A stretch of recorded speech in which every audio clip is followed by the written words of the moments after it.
Dobar dan, Snežana Marković, osnovna škola Jovan Popović, 15 godina rada, iskustva, pravi profesionalac, mogu da kažem za sebe potvrđen profesionalac.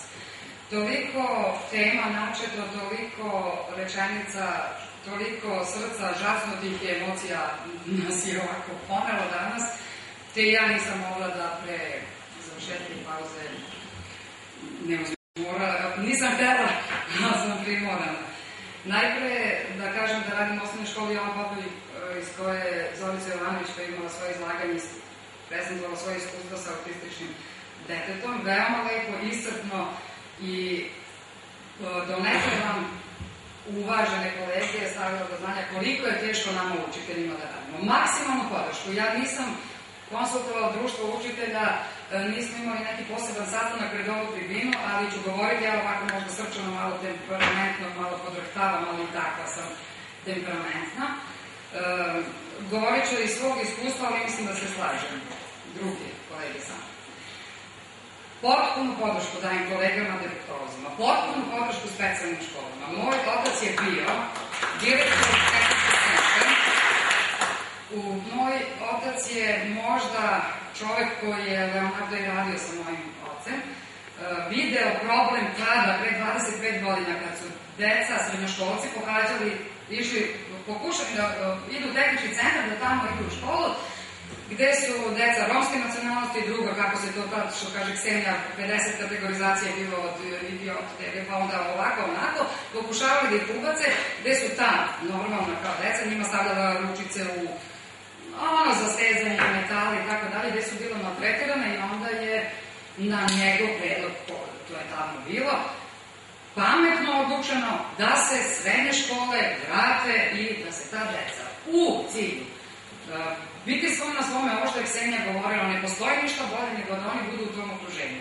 Kao pedagog, kao učitelj, kao profesionalac, kao žena velikog srca, kao veliki borac, kao Zorica Jovanović, kao Sneža, Vesna, Ivana.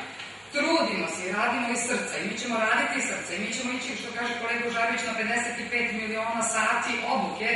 Da li, pomalo sam osetila se, malo sam uređena što ste rekli subotom i nedeljom kao noćna neka nastavica, sad učitelji idu na neki noćni kurs. Nije tačno, vrlo aktivno učestvujemo, jeste to subotom i nedeljom, da mi radimo preko nedelje. Vrlo smo aktivni, vrlo smo voljni, ali mi to neću patetično da zvuči, malo me Žarović doveo do suza, ali mi to ne možemo.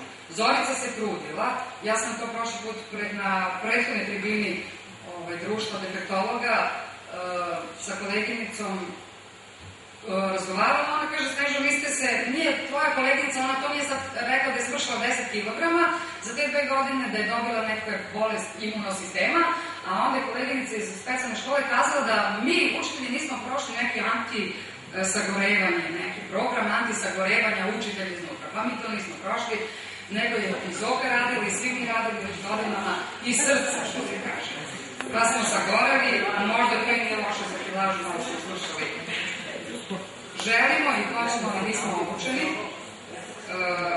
Da li ta naša, što ga reče koleginica iz Niša, mi vozimo autobus, pa nam nude avion, mi možemo da povezamo taj avion do 2-3 kruga, ali ćemo se srušiti, pa i najveći vojni piloti sa 500.000 letova se sruše već pecaroše. Ne želimo da se to nama dogodi. Imate našu maksimalnu podršku, da li pomoću pisanja peticija, odlaska u Beograd, ako mogu Grci da dignu celu državu na nogi, da štrajkuju njihovi feriboti, pa sa 500.000 turista kojima protiče vreme i koji gube svaki cent, a osetili su jako na dolare, da Grci neće da voze jer nemaju plate, jer su nezadovoljni, ne žele jednostavno da rade dok im država ne ispuni zahteve, pa možemo